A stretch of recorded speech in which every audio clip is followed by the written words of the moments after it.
Jangan lupa untuk subscribe dan nyalakan lonceng notifikasinya. Ya, pemirsa, Masjid Agung Ciamis ini banyak menyimpan sejarah peradaban agama Islam di Tatargaluh, Ciamis, Jawa Barat. Di balik pembangunannya. Nah, masjid yang sempat dibakar pada tahun 1958 kini berdiri kokoh di pusat kota Ciamis dan menjadi tujuan transit pengguna jalan yang melintasi jalur selatan Jawa Barat.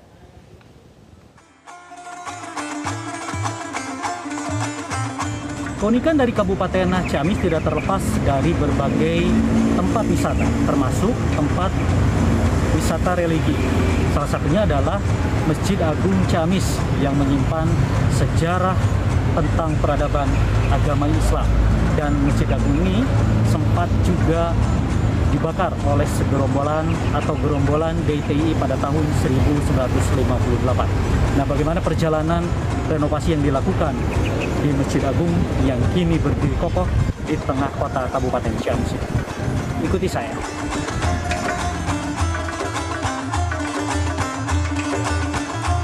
Masjid Agung Ciamis menjadi salah satu ikon Tatargaluh Ciamis, Jawa Barat. Masjid ini telah beberapa kali bertransformasi dalam beberapa tahun. Sejarah mencatat, pada tahun 1958 lalu, masjid ini pernah dibakar oleh kelompok DITII. Ketua DK Masjid Agung Ciamis, Wawan S. Arifin, mengatakan kelompok DITII datang ke Ciamis melakukan penyerangan. Banyak bangunan yang dibakar, termasuk Masjid Agung. Namun tidak ada kerusakan yang cukup parah pada bagian masjid. Pernah terjadi dibakar oleh DITII pada tahun sekitar 1958 melalui jalur Cileueur. Tapi katanya waktu itu yang terbakar hanya atapnya saja dan bisa langsung dengan gotong royong dibangunkan kembali seperti saat itu. Masjid Agung Ciamis dibangun sekitar tahun 1882 pada masa pemerintahan Bupati Galuh R.A. Kusumadiningrat, Bupati ke-16 yang dikenal masyarakat Ciamis dengan sebutan Kanjeng Prebu atau Kanjeng Dalem. Masjid Agung Ciamis dibangun di tanah seluas 8.500 meter persegi dengan bangunan atap berbentuk kerucut dengan 3 tingkatan. Model ini serupa dengan Masjid Demak dan Masjid Agung Bandung yang dibangun pada tahun 1812. Masjid Agung Ciamis selesai dibangun tahun 1902 sesuai yang tertulis pada prasasti kayu yang berada di bangunan masjid.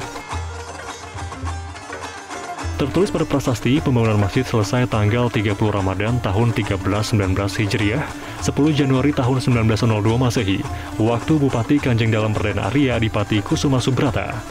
Namun sayangnya, prasasti tersebut sudah hilang.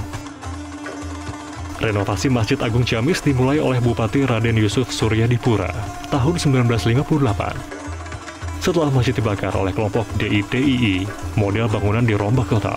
Atap kerucut dari genting diubah menjadi seng, kemudian ditambah menara di kedua sisi bangunannya. Renovasi besar-besaran dilakukan pada tahun 1988. Bangunan dibuat dari beton, termasuk kubahnya. Sementara, 2 menara kubah seng dirobohkan, diganti sebuah menara beton.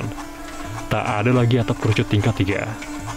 Renovasi terakhir dilakukan pada tahun 2002. Renovasi menambahkan 4 kubah kecil yang mengelilingi 1 kubah besar dan pembangunan 2 menara besar. Tak hanya itu, pekarangan masjid dibuat indah dengan kehadiran aneka pepohonan dan bunga-bunga.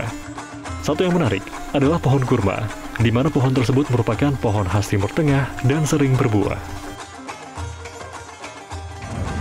Masjid ini banyak sekali menyimpan sejarah di balik pembangunannya. Melihat dari arsitektur, masjid ini tak kalah dengan masjid agung lainnya.